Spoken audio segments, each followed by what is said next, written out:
Deputation is Georgina Hamilton and Amanda Dewar from Lane Neve or Keith.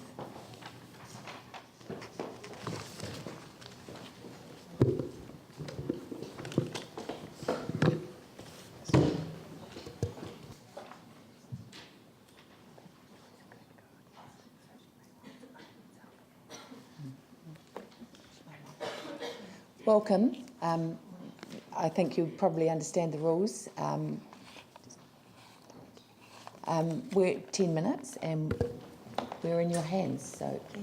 Just waiting for the PowerPoint presentation to go up on the screen. Okay.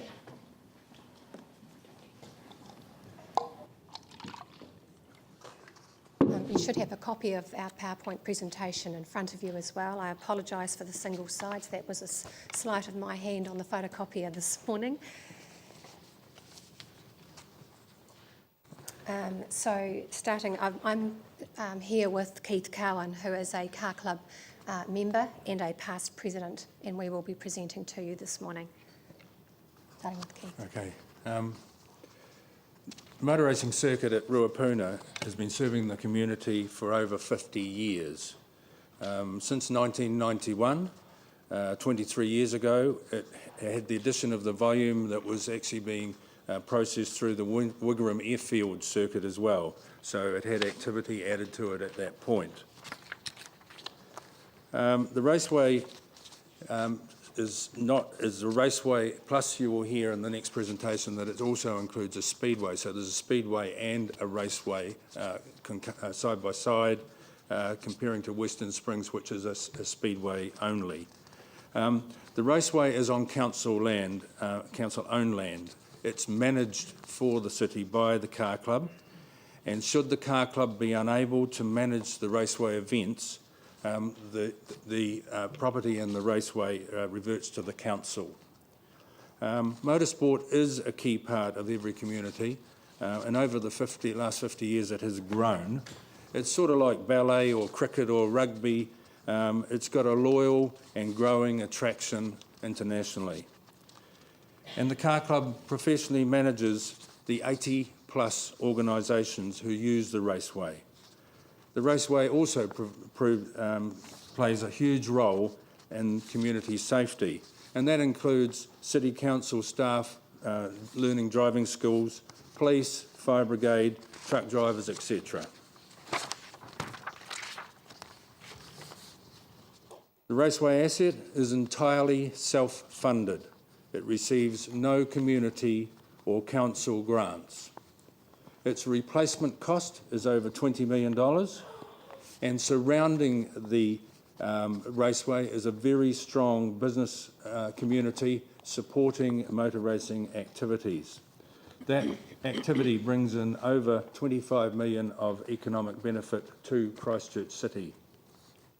Without the raceway, places for drifting, burnouts and racing will be back on the streets of Christchurch.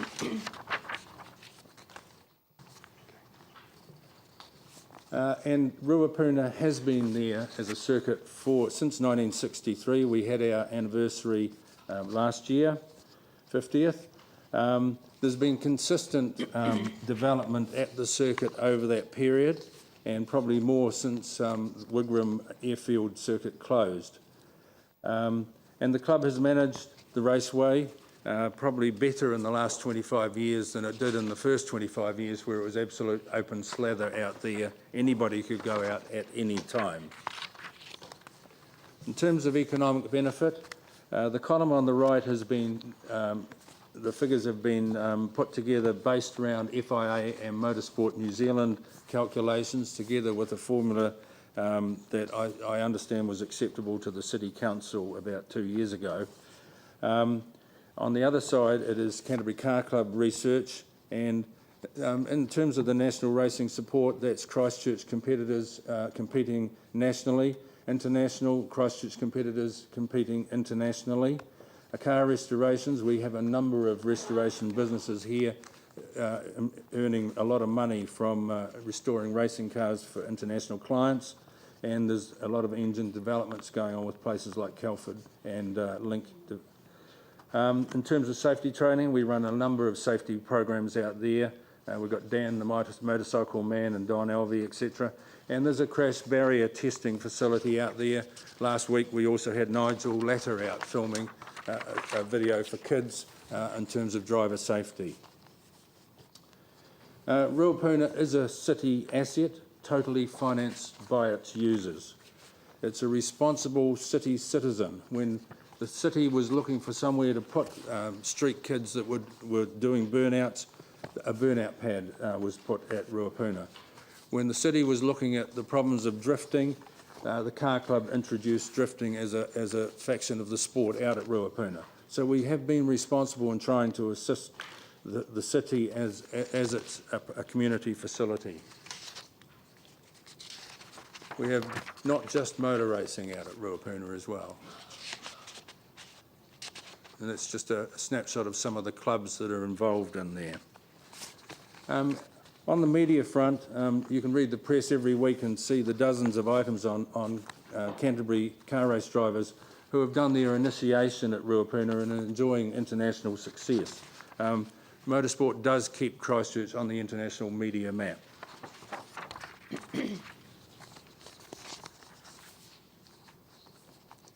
And it's enjoyed by families and youngsters and all sorts of people from all over the country and the world. Over the last 12 months, we've worked to put a very comprehensive noise management plan into place. We accept the fact it wasn't there, it is there now. We have made excellent progress, and Ruapuna probably today is more important than it ever was 50 years ago. Just in terms of that, there is a new noise management culture out there. Every user of the park is well aware of their requirements in terms of noise. You can't help but notice it as you come in the gate. At the noise logger on the boundary, which has been there since February 2014, reports the facts rather than people's view of what's happening out there. And we have our own noise logger that we've invested in out there to help us identify offenders, noise offenders. There's very strict penalties for noise.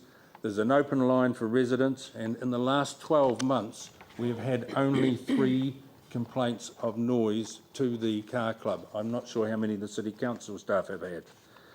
We also have a continuous survey running to identify annoying noises, and the club is very accessible for trying to moderate noise at the park. The next slide shows an aerial photo with the contours that are wrapped around Ruapuna. The blue is the 65, the red is the 55, and the light blue in the middle shows the boundary of that zone. Despite what Sarah said to you before, there is the school is not in the 65 area. You can see that there's no, it's mostly rural areas, and you can see the few houses that the council purchased are within the 65, and there is only one house there that is not owned by the council, and that's owned by Housing New Zealand. They haven't been involved in this process and have not complained. You can also see that it is well positioned.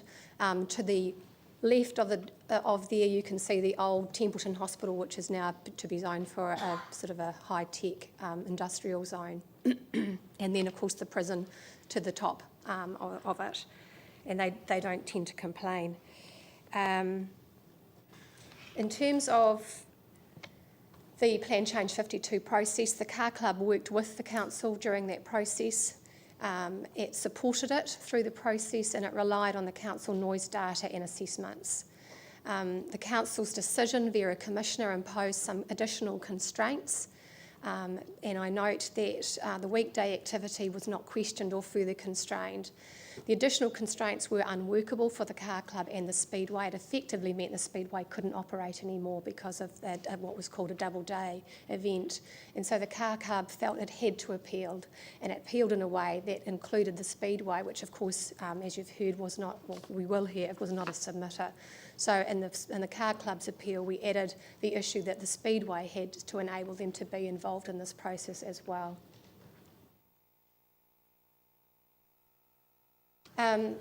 The car club mediated in good faith. They attended 6 days of mediations with experts and lawyers.